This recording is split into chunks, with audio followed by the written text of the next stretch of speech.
Hello, my name is Cynthia. Welcome to my FLOSSTUBE channel. If you love beautiful needlework, you like to talk about it, see examples of it, and most importantly, be inspired to create your own beautiful creations, you're in the right place.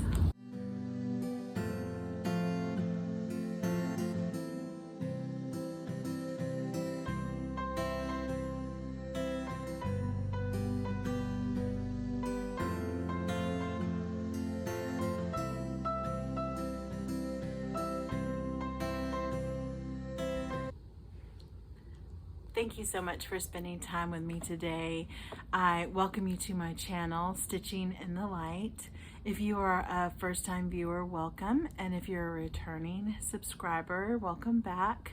I thank you so much for the response to my last couple of videos. I had so many kind comments and so much support that was given, so thank you for that. And considering the times we're in, all the anxiety and stress, that really does mean a lot to me. I have a cat in front of me that may be interrupting us, so sorry if the camera shakes a little bit. He wants to be a helper today for some reason. I had a couple of questions to get us started off that came from my last couple of videos, and also a clarification that I wanted to make. I always try to use names when I credit someone for helping me with something, or when I see something on Instagram.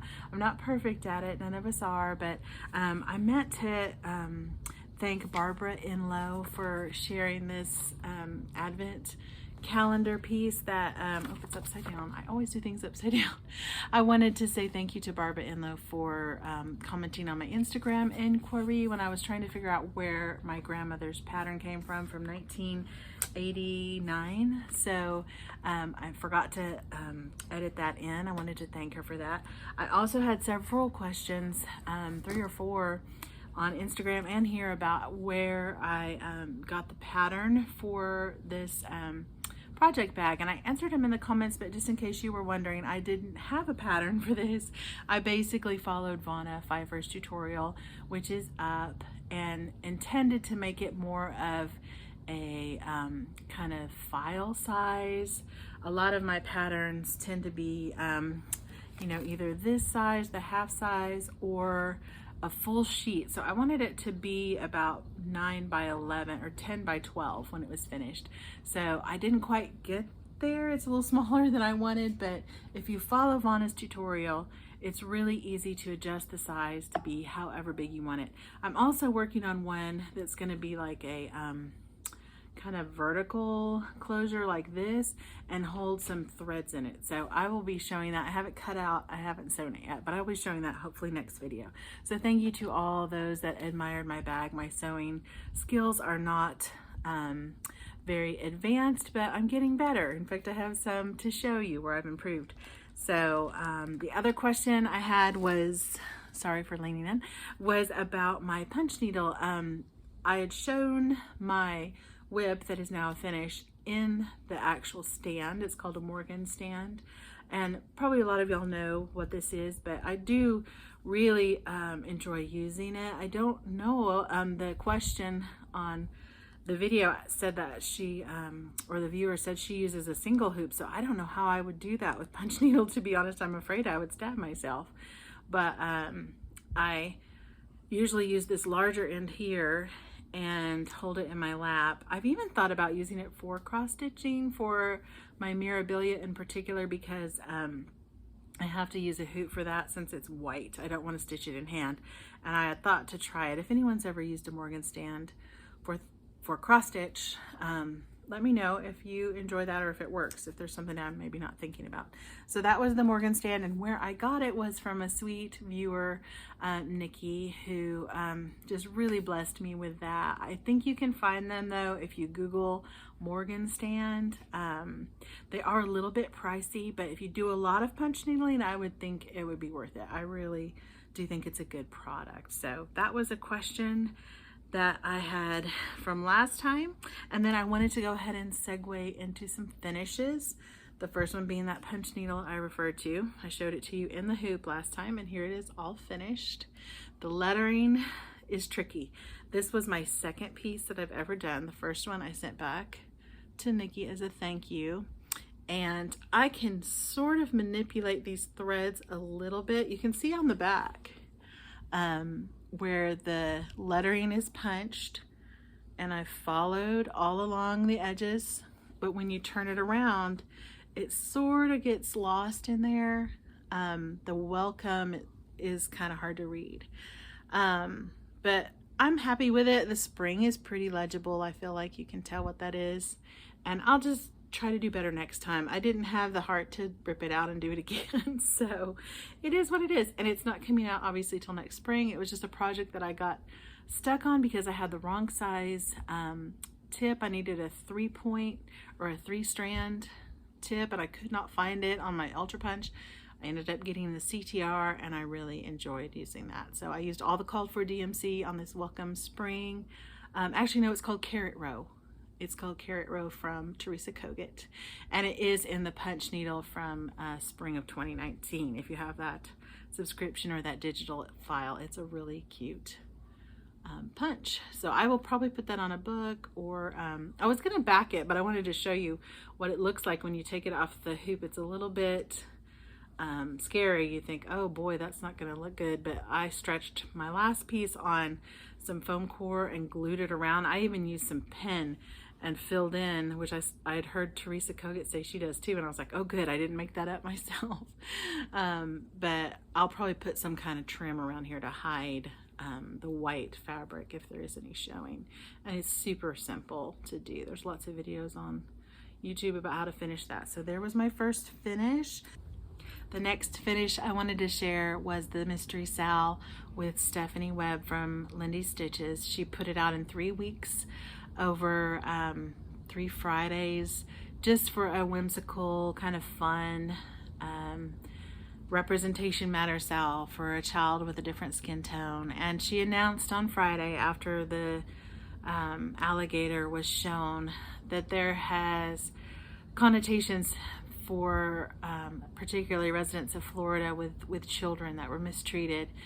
And it was very disturbing and very difficult for me to know how to go forward, but I went ahead and finished it just as a reminder to myself of just the depths that we can descend, and how we shouldn't. My tendency, my instincts, as I've said before, is to not think about hard things, to kind of, oh, I don't want to hear about that, I don't want to think about that. And I understand, I do, but I need to remind myself to pray and to see injustice and evil around me, and to do what I can to fight against it.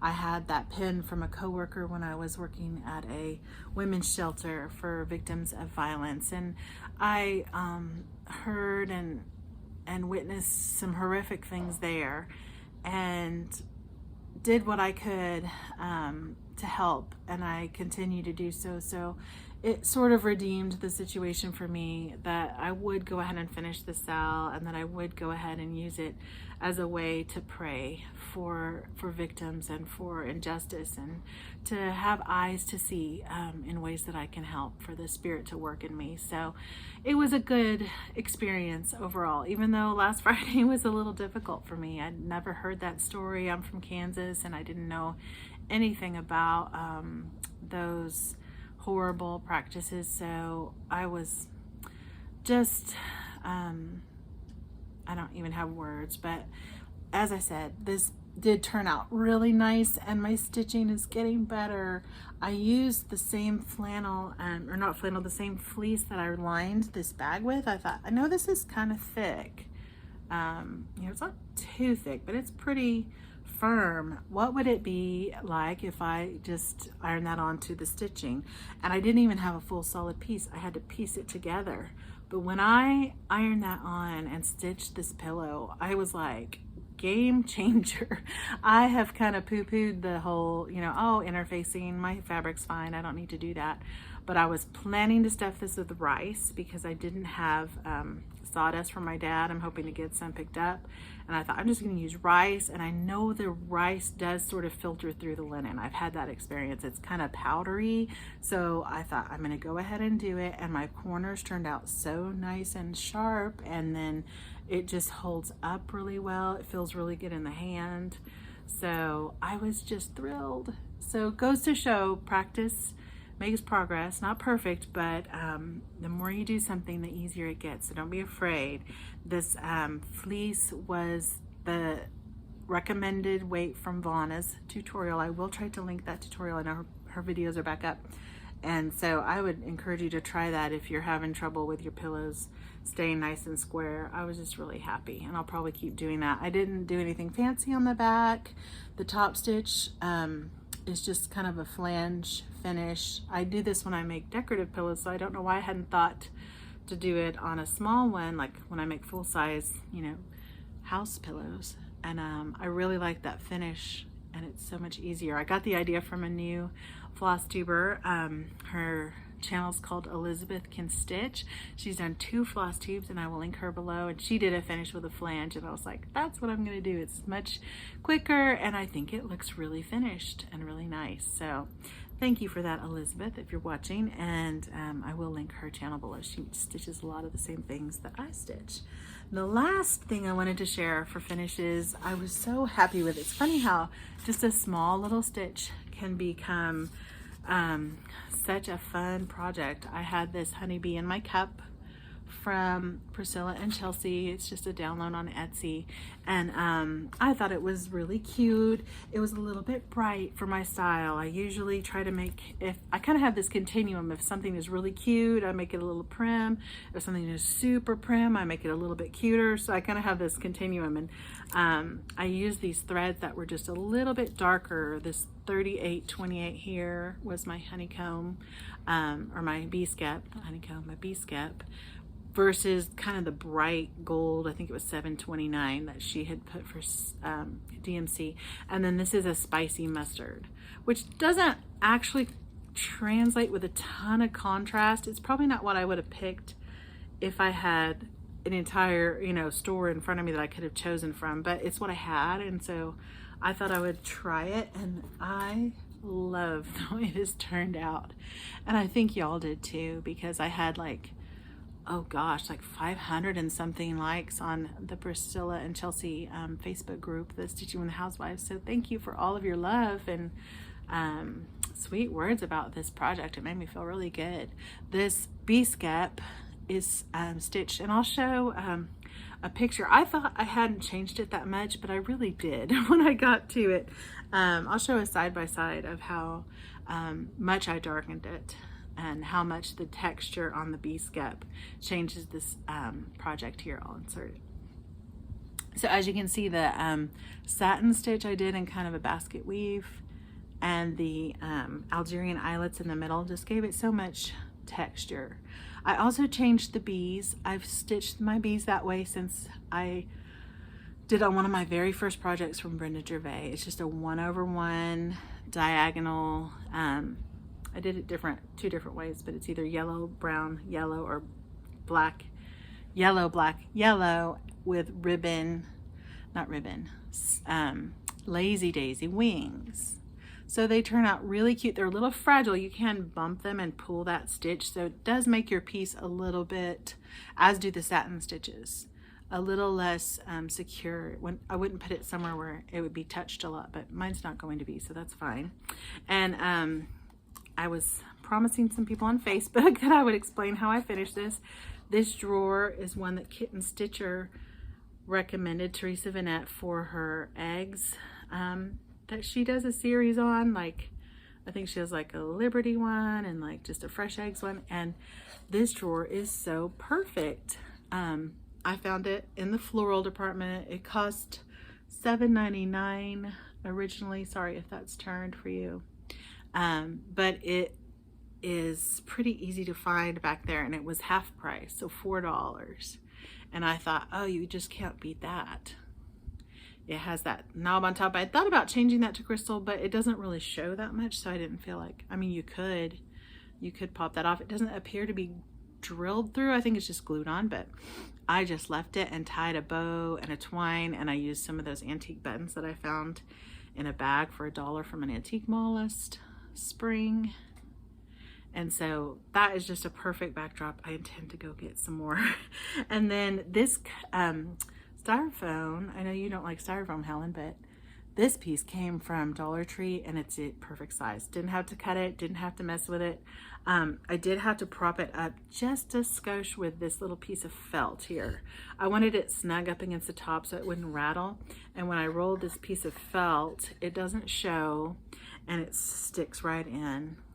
And on the edges, just to kind of, it was a little bit wider at the sides than it was at the top. I've used this trick before with my birds of a feather. Just to be able to kind of focus in on the image, I used a piece of ribbon, and this is how cheap I am. I wish I had the spool. I cut it in half. This is the outer edge and the outer edge. And I should have used like a full piece because I was really having to stick that down. And if I'd had just the full piece of ribbon, it doesn't show. And I thought, well, that's just wasting ribbon, but it made it harder. Just take the ribbon and use the whole piece. And it's from Hobby Lobby. I got it probably last year. I like that it has like a burlap detail.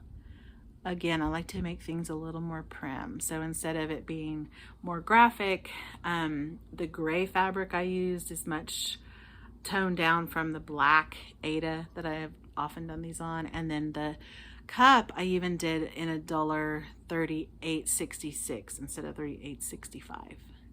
Which I think 3865 would look really good too, but I just really made this more of a primitive piece. And like I said, it's the perfect size for this, so I intend to get some other smaller cups, or if I do more of these cups, you could paint this drawer very easily too to make it a little brighter if you like that. And I'm gonna have to fiddle with this felt now to get it to sit right, but you saw it before. It was not hard. So thank you for your likes on this and for your kind words on my stitching. It's not perfect, my satin stitch.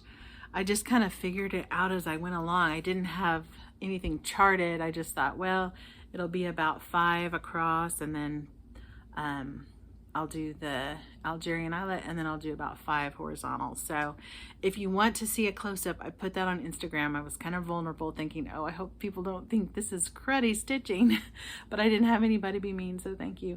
But you know, just feel free to add texture with specialty stitches. It's not hard. I think in some ways it went faster than the cross stitch. I was able to see that even weave, it's 28 count. I had dyed this myself, so it's not a teeny tiny linen. I don't really think it would be as easy to do satin stitch on linen as it would be on an actual, you know, even weave. I mean, linen is even weave too, but the Lugana, I think that this is. So that was a fun finish and the first of my bee capsule. I have several others that I'm going to be working on. I'll share some of those in plans at the end. And next I have some whips, mostly samplers this time, that I wanted to share with you. So let me get those ready. Okay, like I said, I had some sampler work that I have done over the last couple weeks.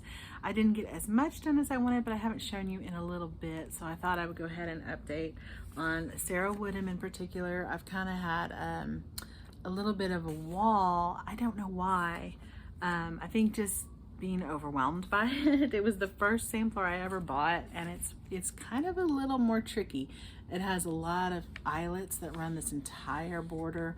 There's a huge verse that's over 1, and for some reason that honeysuckle border, although it's really easy, was just kind of I don't know, it had me stuck. And so I've pulled it out for Wednesdays. I've been steadily working around the bottom, and I finally kind of found my groove with it. I really do think it's so pretty. It's on, like I said, picture this plus sand 36 count, which is a pleasure to stitch on. My first linen that I did this on was a Hobby Lobby, like, or Michael's 28 count, and the needle would like fall through. It was so loose, and so I punted on that and cut it out right about there and framed it for my mom. And so this time I'm really enjoying it and intend to focus on this during September for Sampler September. I had all these wish list samplers that I wanted to pull out and work on, and I thought, no, I'm gonna do a monotonous September and work on this every single day. I might try to film some of it too and just see how far I can get, because my hope was to finish it. It was from 1770, as you can see. at the top there, and so 250 years would be really cool to put on there at some point if I finish it in 2020. So I'm not going to finish it if I don't really focus on it. That one gets worked on Wednesdays, and then in September it's going to be a focus. I've been doing on my Hawk Run Hollow still a thread a day, and if I miss a day then I'll do 2 threads the next day. And I may have to work on it. I know Becky had asked me to work on it with her on Fridays. I may have to try to pull that out. That square I'm working on right here is colored a lot differently. I wanted to show you. Hang on, I need to sorry, I also had some dust in my nose. I got a sneeze attack. But this color is so different than it looked on the block, and so different in some ways than the other blocks around it. I wanted to show you because it's really turning out, like I said, quite a bit different with those colors. It's kind of limey and aqua, and I was like, oh, okay. And I don't see my threads right now, but anyway, you can see them here. It's gonna be a really pretty block. There's a lot of solid fill-in right here, and then there's like a little house and some trees and birds. So not bad. And then this is all words with my Gentle Arts Lagoon. I've used it for lettering up here as well on the over the river, and I really like the way it's variegated with that dark navy and that tealy green. Lagoon is a really pretty color. I like it for the words, so gonna keep continuing up on that and maybe focusing on Friday nights and hopefully make some good progress on that one. I love those white flowers. I'm a sucker for a white flower on dark linen. I don't know why, but it's my favorite. And then I got just a little more done on Barbara Anna's All Creatures Great and Small. I'm working on that house, which looks kind of big on the picture. For some reason I thought it would be a lot bigger than it is. I've got it stitched in. It's only like 32 stitches high. So it's up here on the hill. There it is. It's kind of a mustard color filled in with an kind of sky blue. I love Barbara Anna's colors. They're like so unexpected. Like if I were going to design a house, I don't think I would have it trimmed in mustard yellow with aqua inside, but I love it. It works. And that hill, you can see I've got it started in the bottom there. It's very mondo.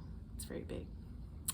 So just working my way over, trying to stay in balance with my sampler work versus my quick little stitches. I had a few that popped up, but you know, it's all hobby. It's for fun. So I'm not going to feel as, you know, hard on myself about it. But this is probably my favorite thing I've stitched. I just love it. And the last thing I worked on, I'm kind of announcing on this video as well, a stitch along. I have been doing Consider the Lilies. I think I started it during Mania along with lots of other people. I love this design. The way I'm making it both harder and easier on myself is by converting it to silk. I have picked out probably 4 colors that no, 6 now that I really like. These are Dinky dyes and they're turning out just great.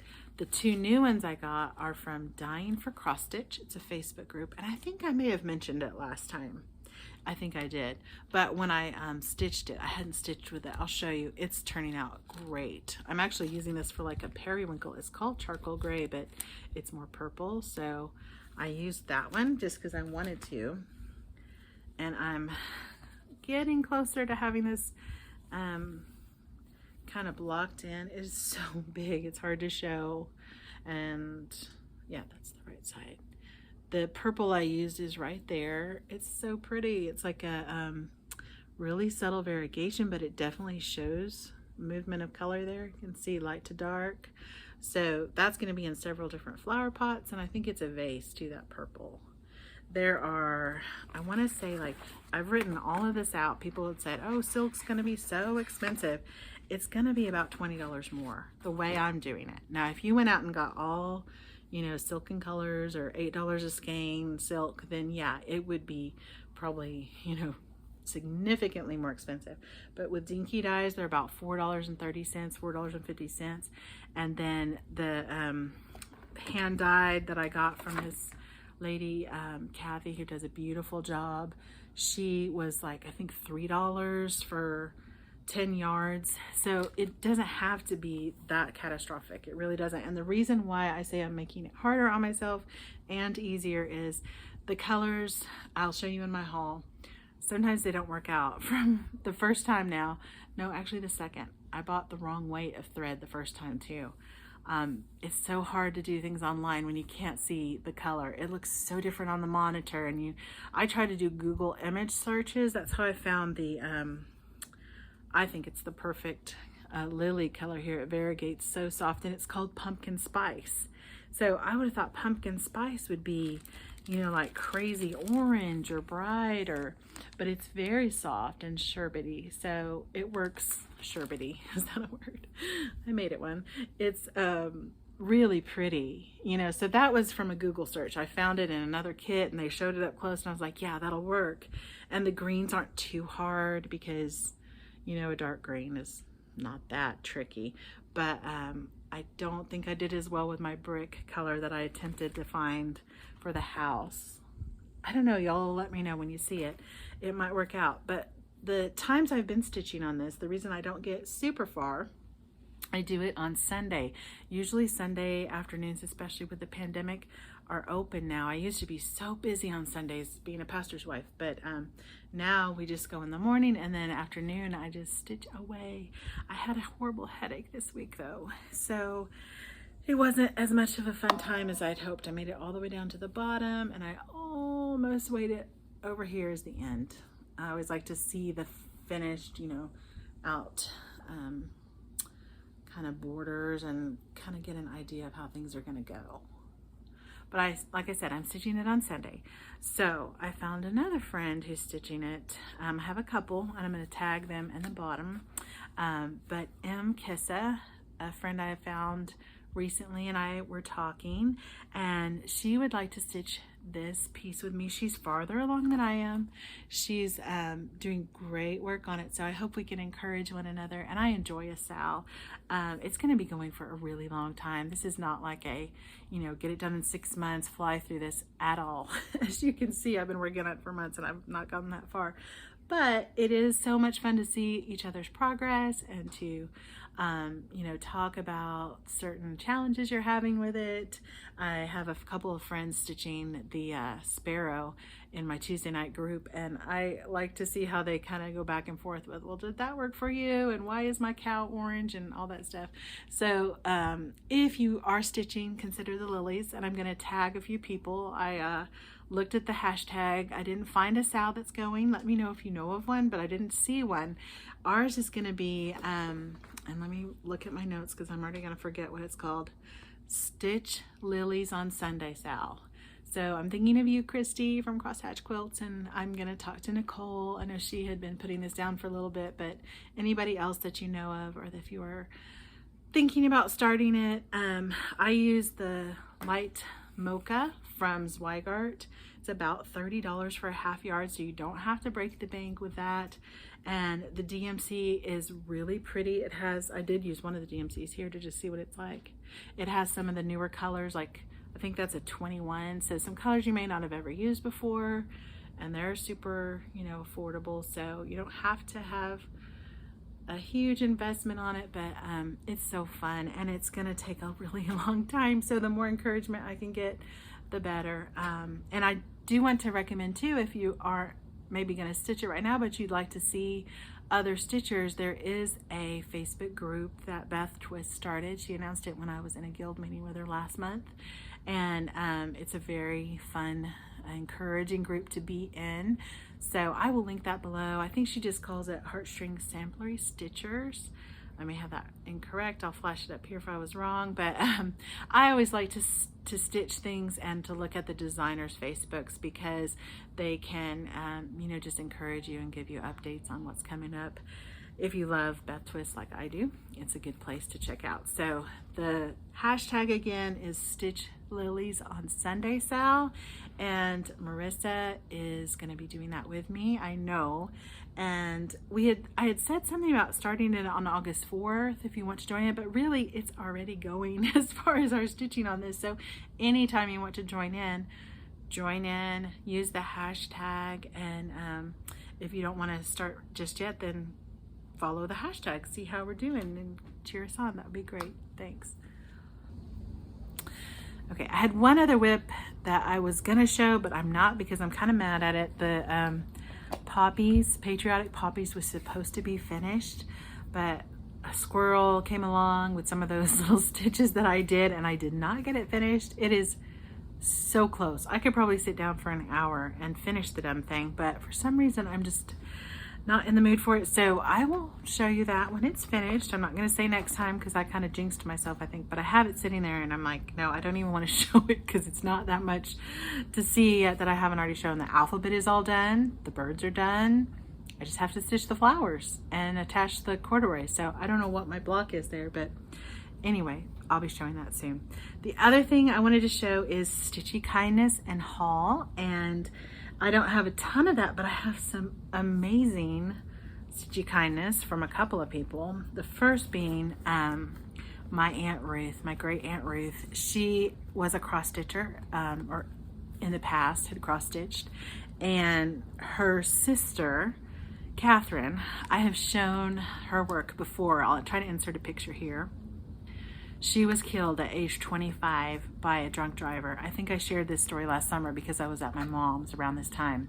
Yeah, around my dad's birthday. And so I had shared this story last year. She was killed, and it was just so devastating to all the sisters, as it is to anybody who loses someone so young. But she found my great Aunt Catherine's thread box, in my Aunt Ruth did, and all of these threads in here, and these are the funniest bobbins. I have 7 bags of this kind of a bobbin. It's like long, and I think they made some of it out of junk mail, which is so funny because I've been making thread tags out of junk mail.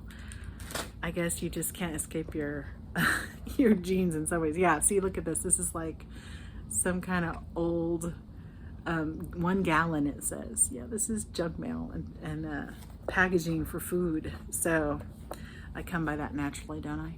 But these threads, she said some of them are 80 years old. So I don't know if when I pick some of, if I tried to stitch with them, some of them would probably fall apart, but they don't look too bad. The colors are not my colors, they're kind of crazy. I have a feeling she did so much shading and flowers and embroidery work that she needed a lot of different colors, and that's why she had such bright ones. But I just love having this keepsake. I'll put it in my sewing space, and then it had these little drawers, and it had more threads in it, and in one side it had just a little thread bobbin and a pencil. Nothing old, but the box itself needs a little bit of reinforcement. I'll have to kind of glue that, and then I'm so happy to have it. And she also sent me some pearl cotton, which at first I thought, oh, I don't know if I can use this, but I actually think I can punch needle with this. So if I'm wrong, let me know, but I can't read the size. I think it says size 8 yards. It feels a little brittle. It came in these boxes. Oh, she said she got them from estate sales and yard sales. So Bucilla, yeah, 6 strands. So 2 boxes of that, just some tans and creams. I might try to punch needle with those. I think that would be a lot of fun. And then 7 bags, like I said, of these modern ones. I say modern. I bet there's some dye lot changes though from DMC. But with prices of DMC going up, I will probably pull these out and try to stitch with them. And I might use them for my long dog just as a kind of generation. I know Jen Lee had done that with some of her grandma's embroidery floss. She had wanted to do death by cross stitch on that. So the letter Aunt Ruth sent me was so sweet. My great Aunt Ruth. It was, I don't write letters like this. I wish I did. I'm more of a bullet point, just get it out there. But she said at the end, hope you can use this thread and think of me whenever you do something beautiful with it. I just thought, oh, I cried. I did. It was so generous of her to send all that my way. So that was my fun Stitchy Kindness number 1. And my fun Stitchy Kindness number 2. Oh, I'm going to have to show you in a little bit. It's buried. Let me show you a few things I picked up. Just a few. I got some beautiful fabric from, this is another one of those things that on the monitor, this fabric looked bright green, and it's not. This is French General. It's on super good sale right now. I got it from 123 Stitch, and this is gonna be a Christmas project for storing my Christmas sampler. I can't wait to show you. This fabric is so pretty though. I wanna go get some more. I just love French General. The colors are always so just vibrant and but still prim and pretty. So that came today from from 123 Stitch. And then here's the silks I was alluding to earlier, or that I mentioned earlier. The Dinky dye, I think this one is called Nutwood. I was going to use for a tree, and on camera it does kind of look brown, but in person it almost looks more burgundy, like it would work better for a brick. So this is a good one. I'm going to be able to use it. I'm not sure where. The one that I thought I was going to use for the brick, you can tell it's a little bright. I wanted it to be either the brick or the apples. It's funny, when you use one strand though, it might dull it down enough that it'll look good for the apples on the Tree of Life. And that's what I was working toward. I was going to do the branches, or the trunk, and then the apples. And then the snake, if you can see in the middle, is charted in a bright yellow, and I got saffron. So these two were a little bit of a wah-wah. When I picked them out, I was like, oh man, this is where I wish I could be in person. But I'm not throwing in the towel yet, because like I said, when you use one strand on 36, it might be enough that it'll work. And I do think they're beautiful colors. They're very shiny and pretty and good variegation. That'll make a good snake, a good yellow snake. And that tree in this light, it's so funny. Downstairs I thought, oh, that won't work at all, but up here I'm liking it. So Nutwood is the tree, the Pilbara, they're all Australian names. A lot of them are Australian plants and things that I don't recognize, and saffron I do. So aren't those pretty? I'll let you know as I stitch how they work out, but my first impression was not great. Another thing I got, oh yeah, these are free things. I didn't buy a lot, but I found some cool stuff. I have had some insomnia lately, and I've found myself on these rabbit trails of looking at old blogs, and this Sampler and Santa's blog 2011 is really generous with some patterns. I don't know if she designs them. I think she must. I had a friend lose her dad this last week, and I was thinking of doing some kind of stitch like this with the weeping willow. But she also has these pears that are so cute. They're like, you know how we're stitching berries, all these berries, but she has a series of pears that she did that have different seasons, and they're all free. So if you haven't ever seen this, and I could not find the lady's name. I thought it might be Marley, but she doesn't sign her blog post with her name. So this blog, Samplers and Santas, has a lot of little gems, and she's still blogging. She's still, I didn't comment. She said her comments aren't working, so I could email her, but it was like 2 in the morning, so I haven't done that. But I wanted to share that blog because this sampler roll, I don't have a picture of it, but she did it on a red fabric. It was so cute. So that would make a really good exchange, or if you're looking for something prim like that. And then another middle of the night thing. I had seen this Owl Forest embroidery Emerald City before, but I got it in my head that I wanted to go with my Brooks Books Oz that I'm doing. I've been watching Pam do her Brooks Books Oz little configuration that she's doing, and I thought, this is something I just really enjoyed from childhood. I feel a little bit guilty, like, oh, is this too indulgent to stitch? But it's fun. It's something I loved when I was little. So I'm going to try to do this eventually when I finish Brooks Books. And I thought, just in case, what if the website went down, or what if Owl Forest, you know, closed the doors? I printed it off, and it's really cute. here's part of the city on top. Like, I think it would be really fun to stitch. I will probably do it on a white fabric or on a cream fabric. And I'm not going to do the elements from the book. I was going to get rid of, I'm not familiar with the rat queen and the white. I was just going to rearrange it a little bit. But isn't that cute? And for free? I mean, how nice is that? So picked that up, or printed that off. Didn't invest anything in it. This one I did just a little bit. I have always admired this Matilda Hornbuckle by Not Forgotten Farm. It was from a Just Cross Stitch Halloween. And I just really don't find a lot from those Just Cross Stitch magazines that's prim enough for me.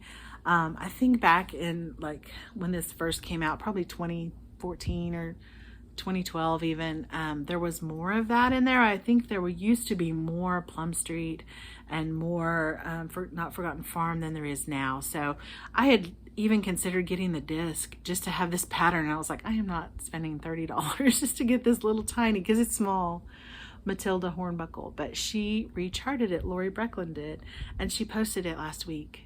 So I thought, oh, I am going to print that right now before I forget about it, because I've admired it. I know Jen from Jen Stitch Knitch did it, and it's just so cute. Another pumpkin-headed person. And I might switch this one out for my Gordon Squash Bottom. I always add a Mick in there. Gordon Squash Bottom is huge, and this one's little. So I have a lot going. I might just do that small one instead. And a lot of people have shown these. Aren't these cute? These little charcuterie boards, which I have 4 kids. We eat on plastic plates and superhero wear. I don't have, much cause for a fancy charcuterie board. I have a few friends that do, but this will be perfect for a little punch needle, or one of the little cups from Priscilla, maybe the ones that she'll do this fall. I can just see this painted black and distressed, or even just left as it is and stained with a ribbon on the top. So a lot of people have been showing these, $3.99 at Hobby Lobby. I bet they'll go on sale. I'm gonna go pick up a few more because I've never seen those before. Other fabric I've never seen before. Isn't this gorgeous? From Hobby Lobby. You know, I'm all about bees lately. I'm gonna do another bag. I might do a bag for me, like something that I would use as like a tote or something, because I think that is just really pretty, and kind of this black and tan coordinating. So I picked up a little piece of that. It was on like 25% off, and I got half a yard. I think I spent like $2 or something on it, so not very much, but isn't that a pretty cat fabric? And it's not with the usual fabric. It's kind of like a canvas. So it's back there by like where the muslin and the burlap is. So I picked that up, and oh, I fell down another rabbit hole when I was having a bad night's sleep. I started watching Mrs. Cog. I had to send it to some of my friends online like that next morning. I was like, have you seen this lady? She does these altered journals that are the most beautiful journals I have ever seen in my life. She does a bunch of Wizard of Oz stuff, and the one that was recommended to me, though, the reason why it came up was, sorry, Suzanne Moffat is commenting. Sometimes when I'm filming, I'm getting these comments scrolling through as I'm filming, so hi, Suzanne. But the Needles and Pens needle book tutorial popped up on my screen, and I have spent hours over the last week like just mesmerized by Mrs. Cog.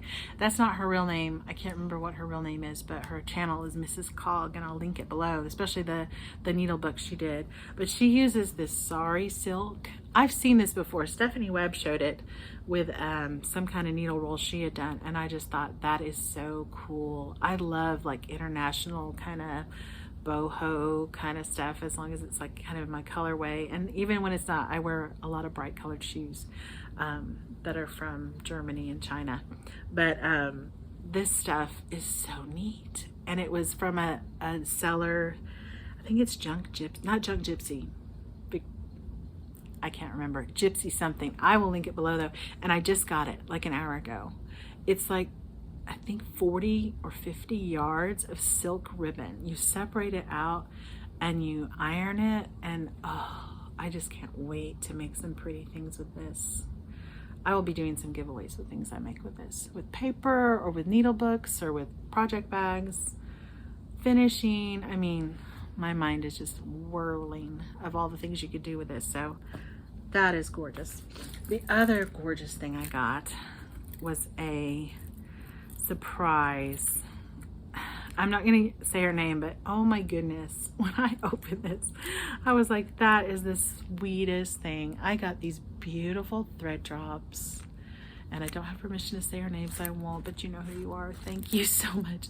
And all of these drops, I asked her if she sold them. She said, nope, I just decided to make them. She's a super talented lady I found out in the blog world, and I shared a pattern with her, so as a thank you, she sent me those. And then this one is going to be perfect for samplers. This antique girl with a little, I think that's a scissor. Is that a scissor? No, it's a flower. But she is a very talented lady, and she has a great eye for stuff. So thank you so much. There's another one that's in my bee bag downstairs. I'm already using it. It has a house. You can see it on Instagram if you want it. But when this came in the mail, and then there was a bunch of seam binding that she had hand dyed. That's what I used on my on my Lindy stitches. This dyed seam binding here. So just so sweet. Thank you so much. You did not have to do that. That was so sweet. Hang on, goodness, I keep sneezing. I'm sorry. So that was my Stitchy Kindness. Oh, I had one more. My friend Narita watches sometimes. She sent me this crazy goat picture. I love goats. And it had a Hobby Lobby gift card in it. So thank you, Narita. You're always such a support to me and to Jim too. So let me get to the giveaway. I have a lot of people that were interested, and I was giving away Stacy Nash for my 2,000 subscriber. Thank you. The chickens is what I asked you to say. I'd like to stitch the chickens. It's kind of hard to say. Miss Baxter's house. I was looking at the title and not seeing it. This was one of my favorite samplers I've ever stitched. It turned out so pretty. And the winner for that is Marie Shaw. I don't know if you can see my scribbles. Marie Shaw. I had over 55 people that wanted to stitch the chickens. So Marie, I will comment on your comment. If you will send me your email with your address, I will mail this off to you. And I will give you about 2 weeks. The next filming I do for a FLOSSTUBE. I'm probably going to do that dyeing tutorial. Thank y'all for your interest. I had so many people say you wanted to see how I dyed my fabric. It sounded weird.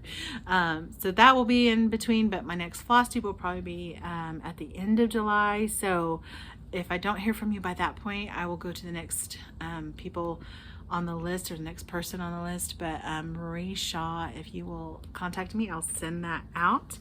And for the fob, I had Roxy Warrior. I really need my glasses, y'all. And I still need her to kind of double check. I tried to fix this, but I don't think I did it quite right. This scissor fob is going to Roxy Warrior. She said, "You are so warm and kind. I feel a sense of peace when I watch you." Oh, I did do it wrong. It came off again. Okay, I will fix it, Roxy, I promise. And thank you for all of your interest in entering those giveaways, for your kind words. So many of you said that you found me to be peaceful and just a kind spirit, and that is so nice to hear.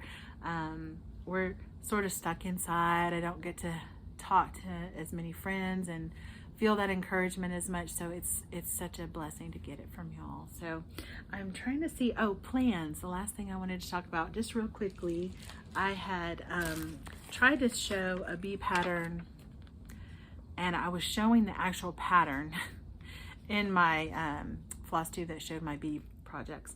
But here is the Honey Home embroidery by Kathy Schmitz. And I will try to link it. I don't think I did in the bee pattern video, but it was $1. And I've sketched it out on a piece of over-dyed, I think this was tea toweling that I had for my lamb. This was a leftover piece. So I'm gonna be stitching on this probably later today with black embroidery. It calls for weeks, but I'm just gonna use 310 and a little bit of gold on the bee itself. So you can't see that very well, but it's a really cute little pattern for $1. So that one is going to be stitched along with my little bee collection I have going. And then I'm also getting back to my, what is she called? Potting shed. Miss Potting Shed. I have all of her stitched, part of the sheep. And I was starting on that border, and I really want to get these beautiful threads that I have in here freed up for another project. So I will be working on the potting shed, and then I also have a punch needle that I'm going to sketch out. That's going to be a smaller version of the original pattern, and just keep working on my sampler. So as I say at the end of all my videos, in Psalm 90 verse 17, it says, "May the favor of the Lord our God be upon us and establish the work of our hands." I pray you have a great next couple weeks. Thanks for watching.